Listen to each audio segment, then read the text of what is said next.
All right, guys, I'm gonna go ahead and do June 4th and June 5th video. Since you turn in your work on June 4th, honestly, if you don't get to this and finish it, it's okay. I would like you to at least try and do this elapsed time on Google Classroom if you don't get to do this practice set. Again, some of you are working day by day and you may not get to this day, which again, is okay.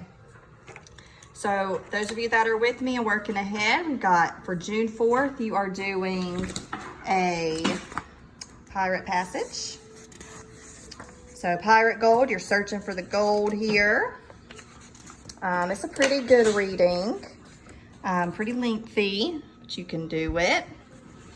Pay attention to your illustrations, and then you are working on your sequencing today. So putting things in order from when it happened. So it did the first and the last one for you. So you're gonna start with number 2.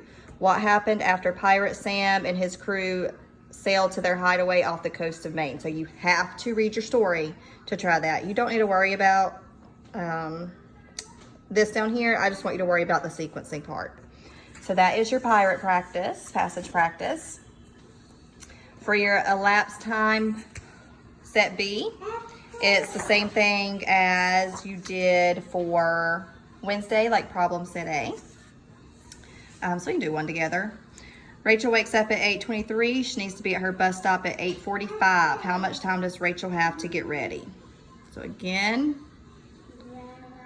I think number line works the best here. And we're staying within the hour, so you really don't have to worry about this 8 o'clock here. You're just worrying about to get from 23 minutes to 45. So let's add 2 minutes here to get to 8:25.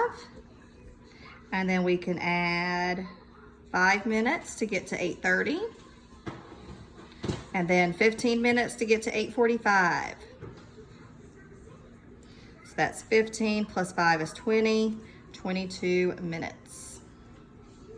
Again, if you're someone that's struggling with this, it is okay. We did not get to this in 3rd grade. This is just trying to get you a little ready. My suggestion on this is if you're struggling with the lapse time, don't turn set A or set B in. Save this for the summer and kind of maybe do a problem here and there just to kind of get exposure to it. So that's 10 problems again today. And again, do not stress if you don't understand this. We did not get to this in the classroom this year. I just wanted to give you a little bit of a heads up for 4th grade. You're going to continue your lima bean observation journal.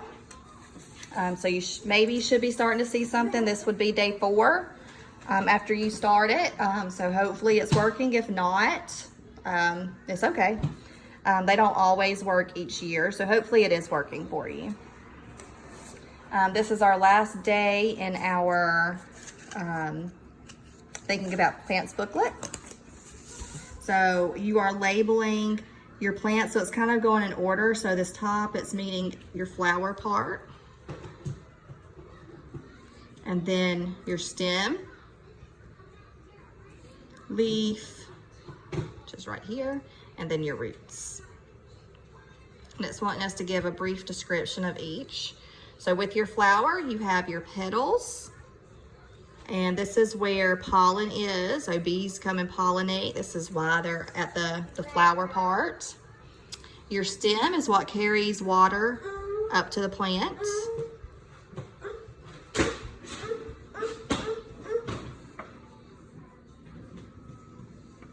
So carries water upward. Your leaf is what contains the chlorophyll, which you read earlier this week. It's what makes your plant green. And then your roots, they secure your plant into the ground.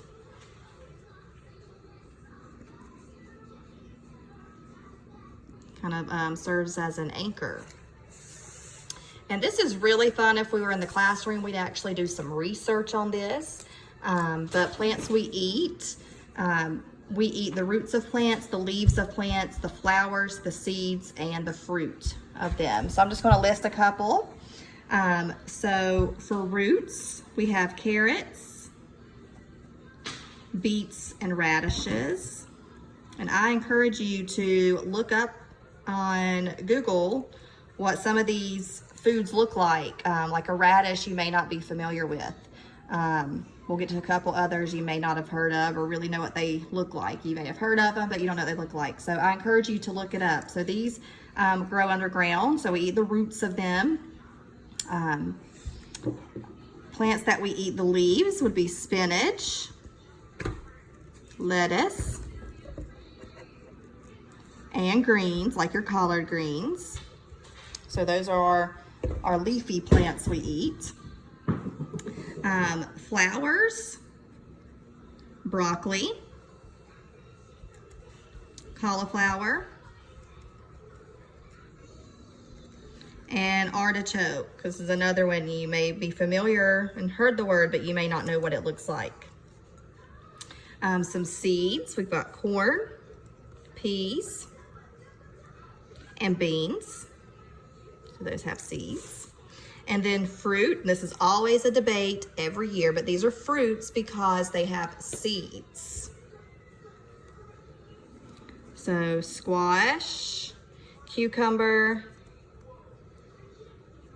and tomato. This is the one that gets everybody every year, and we go into a big debate in the classroom, but it is tomatoes. Let me get right here so you can pause the video and catch up with your writing. And let's see what else you have for today. You have a From Seed to Plant video. This is a book with a read aloud. You will have questions with it, and I'll show you that in just a second. For Friday, you have a reading response menu. So you can take this right from your Pirate or something fun you're reading on your own and just pick another questions to answer. It's your very last one. You have an elapsed time on Google Classroom, and that's exactly what it's called when you go on there. It says elapsed time. So I do encourage you to do the 2 Google Classrooms for this week, just so I can kind of see where you're at and kind of talk to your 4th grade teacher next year and kind of tell her what we understand from the remote learning and what we still need help with. It's your last day of your lima bean experiment. I do encourage you to go a couple extra days just for your knowledge and to see what happens.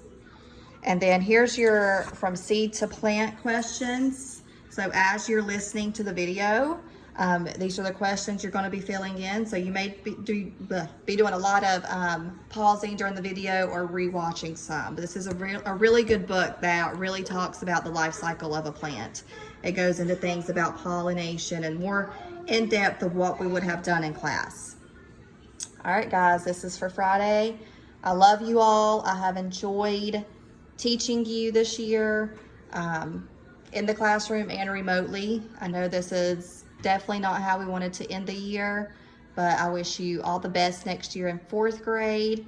And don't forget to come see me next year at open house. And anytime you're in the hallway, give me a wave. But I love you. Have a good summer. You deserve it. Bye, guys.